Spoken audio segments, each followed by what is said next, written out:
네, 크롱님들 반갑습니다. 박종환 작가입니다. 자, 오늘은 파월 연준 의장의 잭슨홀 심포지엄 연설이 있는 날입니다.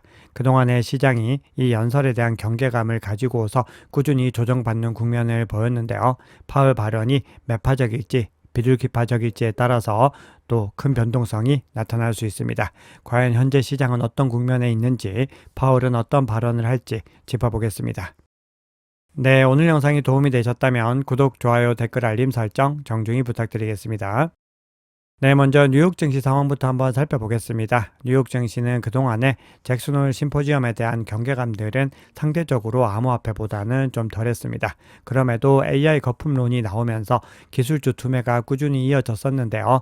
그동안에 상대적으로 가격방을 잘했던 다우지수까지 하락을 하면서 3대 주가 지수가 모두 다 하락으로 마감을 했습니다. 그런데 나스닥 같은 경우 전날보다 하락 추세가 다소 약해지면서 기술주를 겨냥한 투매가 일부 누그러졌다라는 평가가 나오고 있지만, 그럼에도 여전히 AI 기술주의 고점 논란들이 있기 때문에 숨고르기 차원의 가능성도 염두에 둬야 됩니다. 자, 어제는 중요한 지표들이 많이 발표가 됐는데요. 미국의 제조업과 서비스업 지수가 모두 다 예상치를 상회를 하면서 견고한 움직임을 보여줬습니다. 반면에 실업수당 청구 건수는 고용이 약화되고 있는 국면들을 보여줬는데요. 신규와 연속 모두 다 예상치와 이전치를 모두 다 상회를 하면서 고용시장이 둔화되는 시그널이 포착이 됐습니다. 네, 그리고 7월 경기 선행지수도 마이너스를 유지하면서 계속해서 부진한 흐름을 이어가고 있습니다. 네, 그런데 이번 주 가장 중요한 이벤트는 잭슨홀 심포지엄입니다. 자, 이 이벤트는 1년을 통틀어서도 가장 중요한 이벤트 중에 하나로 꼽히는데요. 사흘 일정으로 시작이 되고 시장의 이목이 집중되고 있는 파월 연준 의장의 연설은 오늘 23시에 예정되어 있습니다. 현재 금리 인하 기대감이 자산 가격에 선반영됐다가 잭슨홀 심포지엄을 기점으로 해서 이 선반영된 가격들이 계속해서 빠지고 있는데요. 파월의 발언이 나오고 나서도 더 크게 움직일 가능성을 염두에 둬야 됩니다. 자, 이렇게 시장에서 잭슨홀 심포지엄을 주목하는 이유는 사실 과거의 어떤 행보 때문에 그런데요. 대표적으로 2022년과 2024년을 들 수 있는데, 2022년 같은 경우는 파월이 등장을 해서 작정한 듯이 매파 발언을 했는데, 아무리 시장이 힘들더라도 우리의 임무가 완전히 완수되었다라는 확신이 들 때까지 지금 하던 것을 계속해서 이어가겠다라고 하고는 바로 퇴장을 했습니다. 그 얘기는 금리 인상 기조를 계속해서 인플레이션이 잡힐 때까지 이어가겠다라고 시장에서 해석을 했기 때문에 자산 가격이 그야말로 폭락을 했습니다. 반면에 2024년에는 이제는 금리 인하에 대해서 고려할 때가 되었다라고 하면서 긍정적인 메시지를 대놓고 주면서 가격 상승을 견인을 했습니다. 그런데 이번 잭슨홀에서는 아마도 그 중간 정도 발언이 될 가능성이 높다라고 개인적으로 보고 있는데요. 뭔가 강한 메시지를 내기에는 물가와 고용이 모두 다 불투명한 상황에 있다, 이렇게 볼 수 있기 때문에 2022년처럼 강하게 매파적인 발언을 하기는 어렵다라고 생각을 합니다. 자, 그런데 잭슨홀 심포지엄을 앞두고 9월 금리 인하 전망은 75%까지 내려온 상황입니다. 7월 FOMC 의사록이 공개가 되고 나서 연준이 전반적으로 신중론이 지배적이다라는 것들이 확인됐기 때문에 그렇습니다. 그리고 클리블랜드 연은 총재 같은 경우는 현재까지 데이터로 봤을 때 9월에 금리 인하 없다, 이렇게 주장을 했고, 애틀랜타 연은 총재 같은 경우는 올해 한 차례 가능할 것 같다, 이렇게 이야기를 하면서 전반적으로 신중한 입장을 보이고 있습니다. 자, 그런 가운데 현재 트럼프 행정부가 또 대표적인 매파 인사입니다. 리사 쿡 이사를 주택담보대출 사기 혐의로 법무부에 수사를 의뢰했습니다. 그리고 사임을 촉구하고 있는데요. 이런 행보들은 트럼프 대통령이 연준을 장악하기 위한 시도다, 이렇게 시장에서는 해석하고 있습니다. 네, 현물 ETF 흐름도 간단하게 살펴보겠습니다. 현물 ETF에서는 계속해서 순유출이 이어지면서 현재 4거래일 연속으로 순유출이 이어졌고, 특히 중요한 부분들은 블랙락에서 계속해서 순유출이 나타나고 있는 것을 확인할 수 있습니다. 네, 그러면 온체인 지표 통해서 시장의 상황 깊이 있게 살펴보겠습니다. 현재 온체인 지표는 시그널들이 엇갈리고 있는데요. 전반적으로는 약세 국면에 무게감을 두는 지표들이 주로 포착이 되고 있지만, 그럼에도 반등을 암시하는 지표들도 함께 포착이 되고 있기 때문에 우리 두 가지를 동시에 고려해서 투자 전략들을 세워나가셔야 됩니다. 자, 그럼 먼저 첫 번째는 가격 모멘텀 지표인데요. 현재 가격 모멘텀 지표가 음수 영역까지 내려왔습니다. 이 얘기는 매도 압력이 이제 매수보다 더 강해진 상태다라는 의미입니다. 그런데 이 지표가 계속해서 하락 추세를 보이고 있고, 아직까지는 바닥 신호가 포착이 되지 않고 있습니다. 바닥 신호가 나오기 위해서는 다시 반등하는 시그널이 포착이 돼야 되는데 현재는 계속해서 하강 국면을 보이고 있기 때문에 현재 시점은 여전히 하방 위험이 존재한다 이렇게 볼 수가 있는데, 그럼에도 구조적인 붕괴가 포착되지 않았기 때문에 완전한 하락장으로 진입했다 이렇게 보기는 어렵습니다. 확장된 조정 국면이나 횡보 국면으로 볼 수가 있고, 비트코인이 다음 돌파를 시도하기 전에 조금 더 옆으로 눌리는 듯한 그런 움직임들을 이어갈 가능성도 염두에 둬야 됩니다. 다만 중요한 부분들은 이렇게 눌리는 움직임들은 결국은 레버리지를 해소하고 나서 다음 돌파를 준비하는 에너지 축적 단계다라는 부분을 중요하게 보셔야 됩니다. 네, 다음은 1년 기준 MVRV 지수코어를 한번 살펴볼 텐데요. 현재 지수코어가 중립에 가까운 구간에 위치를 하고 있는데 음수 영역까지 진입을 한 상황입니다. 네트워크의 미실현 이익이 1년 기준 대비로 했을 때 감소했다라는 의미이고, 공급량의 상당 부분이 손익 분기점에 있거나 혹은 소폭 손실 수준에 머물고 있다 이렇게 볼 수 있습니다. 그래서 이 구간에서 한번 반등을 하고 다시 올라갔을 때 가격이 상승하는 국면들을 보였는데, 그 향방들은 오늘 파월 의장의 연설에서 단서를 찾을 수 있습니다.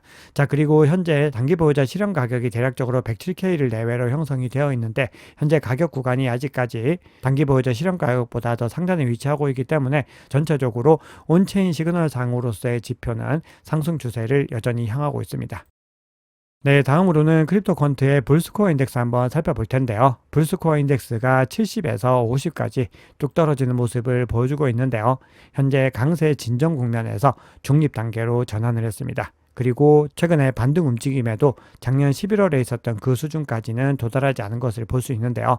현재 강세 진정 국면에서 중립으로 떨어졌다라고 하는 것은 강세장이 유지가 되지만 에너지가 싣고 있었던 구간들에서 이제는 매수 우위가 사라지고 시장 방향성이 조금 더 모호한 구간으로 들어왔다라는 의미이고, 그만큼 추가적인 매도 압력이 더 커질 수 있는 중요한 경계선에 놓여 있다 이렇게 볼 수 있습니다. 그래서 만약에 이 지표가 50에서 더 떨어진다고 했을 때는 시장이 전체적으로 약세 국면으로 더 전환할 가능성을 염두에 둬야 되는 구간이고, 결국은 그렇기 때문에 오늘 파월 의장의 연설 수위에 따라서 단기적인 방향성이 결정될 수 있다 이렇게 해석할 수 있습니다. 그리고 이 외에도요, 전체적인 상당수의 지표들이 현재 중립 구간에서 시장의 분위기를 계속해서 탐지하고 있는 것을 확인할 수 있는데요.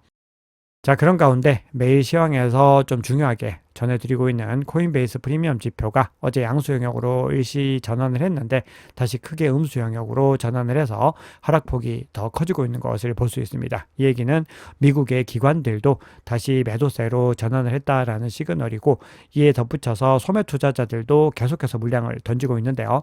30일 변동성 지표가 마이너스 5.7%까지 내려간 상황이기 때문에 전반적으로 다수의 주체들은 매도세에 더 우위를 두고 있다는 것을 확인할 수 있습니다.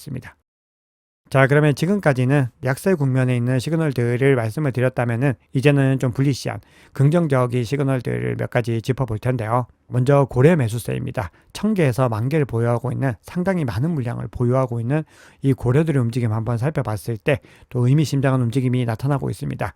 현재 다수의 주체들이 물량을 던지고 있지만 그렇다고 해서 모든 주체들이 던지고 있는 것이 아닙니다. 현재 가격이 제한된 변동폭을 유지한다라고 하는 것은 매도 수요를 매수 수요가 상당히 많이 또 받아내고 있다는 의미로 볼 수 있는데요. 특정 고래들은 가격 하락을 기회로 해서 비트코인을 매수하고 있는 움직임을 보이고 있습니다. 한번 보시면은 가격이 하락하는 동안에 매수가 더 많이 늘어나는 것들, 물량을 더 늘려나가는 것을 볼 수 있죠. 그것도 1000개에서 10,000개를 보유하고 있는 대형 고래가 그런 움직임을 보이고 있다는 것이고, 지난 7일 동안에 대략적으로 이 지갑 주소에서 16,000BTC 이상이 추가가 된 것을 볼 수 있습니다. 자, 그리고 이런 움직임은요, 그 물량의 크기 자체는 상대적으로 좀 작지만 그럼에도 8월 초순 움직임 한번 살펴보시면은 가격이 조정받는 구간에서 물량을 매집하는 모습을 보였고, 이후에 가격이 바닥을 찍고 나서 다시 반등하는 움직임을 보였습니다. 그리고 이 고래들은 가격이 상승하는 구간에서는 또 물량을 그렇게 담지 않는 것을 볼 수 있죠. 즉 이렇게 큰 주체들이 바이더딥을 하고 있다는 것은 결국은 가격이 중장기적으로는 더 크게 상승할 수 있는 것이다에 베팅을 하고 있는 겁니다. 자, 다음은 USDC 준비금 추이를 한번 살펴볼 텐데요. 지난 시황에서도 한번 비슷한 장표를 소개해 드렸는데요. 이번에는 조금 더 세부적으로 원티어, 가장 중요한 중앙화 거래소 기준으로 봤을 때 USDC의 물량이 급증하고 있는 것을 볼 수 있습니다. 이렇게 USDC의 거래 수입이 많아진다는 것은 시장 참여자들, 특히 기관이나 큰 손들의 거래가 많이 이 준비 자금이 늘어나고 있다는 의미로 볼 수 있는데, 그런데 이 세부 사항을 한번 살펴봤을 때 코인베이스와 크라켄으로 유입이 급증하고 있는 추이들을 확인할 수 있는데요. 이 얘기는 기관을 중심으로 해서 유동성 확충을 준비하고 있고, 이 수요들이 증가하고 있고, 대규모 자본이 매수 대기 자본으로서 준비 중이라는 의미로 해석할 수 있습니다. 왜냐하면 코인베이스와 크라켄 모두 다 미국의 기관 고객의 비중이 높고, 특히 코인베이스 같은 경우는 ETF 승인 이후로 기관 자금 유입의 창구로서 자리를 완전히 잡아가고 있습니다. 그래서 이런 움직임들이 나타난다라고 하는 것은 좀 주의 깊게 살펴볼 필요가 있습니다. 네, 온체인 지표 마지막으로 비트코인 선물의 종합 심리 지수를 한번 살펴볼 텐데요. 이 지표가 그동안에 5일 동안에 계속해서 하락 추세에서 그리고 음수 영역에 머물다가 양수 영역으로 전환하는 것을 확인할 수 있습니다. 자, 이 지표는 파생상품 시장의 매우 단기적인 심리를 포착을 하는데요. 대략적으로 순매수자와 미결제 악정 그리고 롱숏 거래 비율 같은 여러 데이터들을 활용을 해서 트레이더들의 심리와 행동을 반영하는데요. 현재 상황이 8월 초순과 비슷합니다. 앞서 고래들의 바이더딥도 8월 초와 비슷하다고 말씀을 드렸는데, 당시에도 이 지수 비율이 마이너스 1까지 떨어지면서 크게 하락 국면을 보였다가 일정 부분 반등에 성공을 했고, 양수 영역으로 전환하는 기점에서부터 가격이 반등에 성공을 했는데, 현재 양수 영역으로 전환을 하고 있고 가격은 아직까지 움직이지 않은 상황입니다. 그래서 이 패턴들이 똑같이 나타난다 이렇게 볼 수는 없지만, 어쨌든 트레이더들을 중심으로 해서 시장에서 많은 어떤 변화들이 좌우가 되는데, 이 트레이더들의 심리가 양수 영역으로 전환을 했고, 과거 패턴에서는 이 기점에서 가격이 반등했던 부분들이 있기 때문에 이 지표까지 한번 감안해 보시면 좋지 않을까 생각을 합니다. 네, 그러면 시장의 중요한 이슈들 한번 점검해 보겠습니다. 현재 비트코인의 국가적인 차원의 채택이 증가하고 있는데요. 트럼프 대통령이 직접 국가들이 비트코인을 채굴하고 구매하고 있다 이렇게 주장을 하고 있습니다. 자, 그리고 로이터가 아시아의 초고액 자산가들의 자본이 암호화폐 투자로 많이 들어오고 있다, 투자가 늘어나고 있다라고 밝히고 있는데요. 부유한 가문이나 초고액 자산가의 자산을 관리하는 이 아시아 기반의 패밀리 오피스가 최근에 비트코인과 암호화폐 투자를 늘리고 있다라고 이야기를 하고 있습니다. 네, 현재 시장에서는 과거 사이클 패턴이 잘 맞지 않다, 패턴이 많이 달라졌다라는 분석들이 많이 나오고 있는데요. 그럼에도 암호화폐 분석 업체이죠, 글래스노드가 오는 10월에 사이클 관점에서 고점에 도달할 가능성이 있다 이렇게 분석을 하고 있습니다. 그 근거로 비트코인의 가격 흐름이 반감기 사이클에서 여전히 크게 벗어나지 않는 패턴을 보이고 있다, 이 점을 꼽고 있습니다.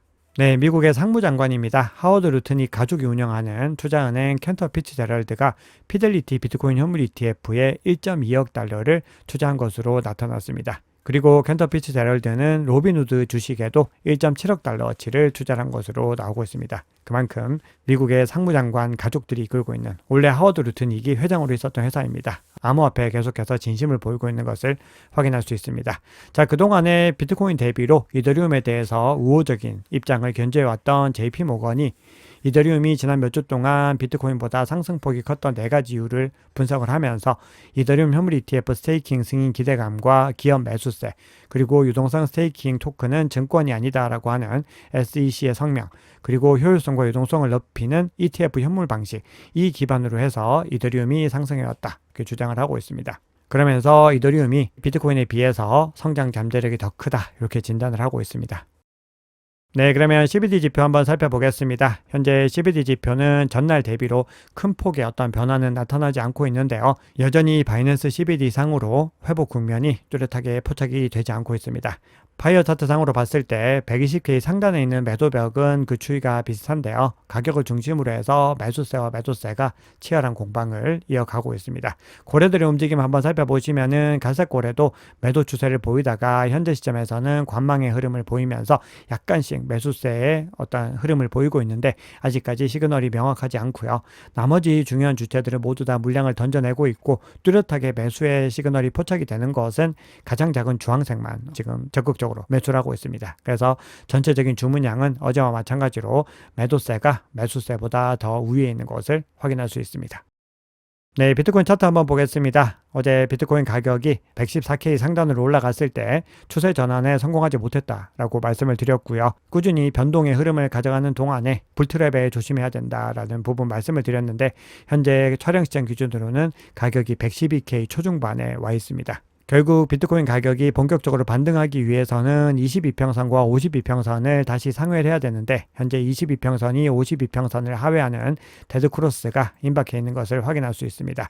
거기다가 RSI가 여전히 50 중립 구간을 하회하고 있고 MACD 상으로도 약세 국면이 더 강해지고 있기 때문에 차트 추세 관점에서는 추가적인 조정이 더 가능한 국면에 있다고 볼 수가 있습니다. 그런데 결국은 이 흐름들이 또 순식간에 바뀔 수 있는 것은 오늘 파월 연준 의장의 연설에 있다는 부분들을 주목하시면서 계속해서 거시경제 이벤트들 지켜보셔야 되는데요.